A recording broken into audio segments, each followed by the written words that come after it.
আজ গর্বের সাথে বলতে হচ্ছে এই ভাঙড়ের বুকে আমি সাঁওতালিতে কথা বলছি, এটা সম্ভব হয়েছে একমাত্র আইএসএফ এর জন্য। আপনাদের এই মাত্র ভাঙড়ের বিধায়ক শুধু আপনাদের বিধায়ক নয়, তিনি আজ পশ্চিমবঙ্গের 294টি বিধানসভার বিধায়ক হয়ে দেখিয়েছেন।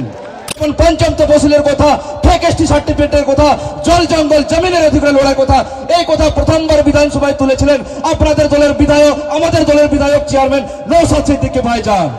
এই নওশাদ সিদ্দিকী ভাইজান, আমরা এক কথাই বলতে পারি আমাদের রাজ্যের এই মুহূর্তে সবচেয়ে একক দক্ষতায় জনপ্রিয়তম কাজের মানুষ সবচেয়ে আমাদের নওশাদ সিদ্দিকী ভাইজান। আজ শুধু ভাঙড় নয়, আজ উত্তরবঙ্গের আমরা যখন গঙ্গা ভাঙন নিয়ে উত্তরবঙ্গের নেতারা চুপ করে থাকে, আপনাদের ভাঙড়ের বিধায়ক নওশাদ সিদ্দিকী ভাইজান গঙ্গা ভাঙন নিয়ে কথা বলেন, বিধানসভায় তিনি প্রস্তাব করেছিলেন, তারপরে রাজ্য সরকার সেখানে কয়েকশো কোটি টাকা তাকে পাস করতে হয়েছিল। এটাই আমাদের নওশাদ সিদ্দিকী ভাইজানের জয়। এর পরবর্তীতে আমরা যখন বিভিন্ন প্রান্তে ভাইজানের সাথে আমি ঘুরেছি, সেই সুদূরের আলিপুরদুয়ার, জলপাইগুড়ি, কুচবিহার বিভিন্ন প্রান্তে যখন ঘুরেছি, আপনারা জানেন এখনো সেই চা শ্রমিকদের মজুরি মাত্র দিনে 150 টাকা, 170 টাকা। আপনারা ভাবতে পারেন একটা দিনে সারাদিন কাজ করার পরেও একটা মানুষের 170 টাকায় দিন চলে? সেই কথা আবার উত্তরবঙ্গের শাসক দলের নেতা কেউ কোনো কথা বলেনি। আমাদের ভাইজান, আমরা একসাথে পুরো চা বাগান ঘুরেছি, তিনি এই বিধানসভায় এই কথাটি তুলেছিলেন। আপনাদেরকে কথা দিচ্ছি, আপনাদের এই মাত্র ভাঙড়ের বিধায়ক শুধু আপনাদের বিধায়ক নয়, তিনি আজ পশ্চিমবঙ্গের 294টি বিধানসভার বিধায়ক হয়ে দেখিয়েছেন। তিনি আজ 10 কোটি মানুষের বিধায়ক হয়ে দেখিয়েছেন।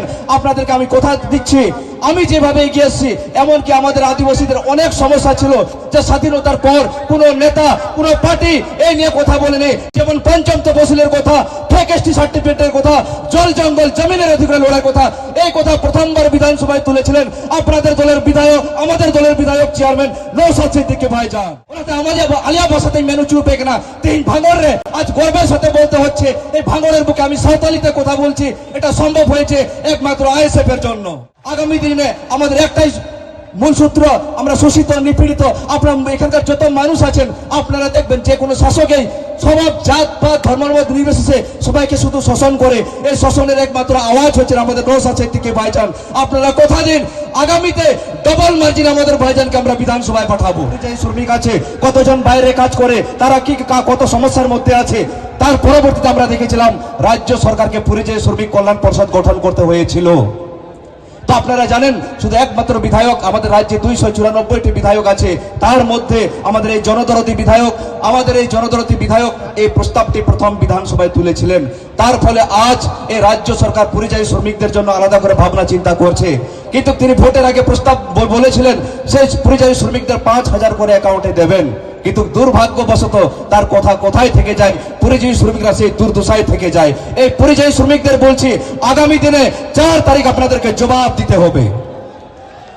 उन्होंने सलाम को तीन नोट जहाँ पे सटर कर अपने ऑरेंज होइदा तीन जंगल महल खोई तोराई डुआसरन जहाँ वो लड़ाई नहीं थे कथा चला कर आगामी दिन रे नोआ लड़ाई 2026 रे अब जल जंगल जमीन शिक्षा स्वास्थ्य जमी भूमिया जहाँ जहाँ लड़ाई में ना उन्हें लड़ाई लगी आले शुद्ध नौशाद सिद्दीकी भाईजान বাম আইএসএফ জোটের তিরাগান প্রার্থী মিনাকুয়া আমাদের বাম আইএসএফের প্রার্থী যতগুলো আমাদের জোট প্রার্থী আছে তাদেরকে বিপুল ভোটে জয় করবেন এই আশা রাখে আজকে এই ক্ষুদ্র সময়ে আমার বক্তব্য শেষ করছি।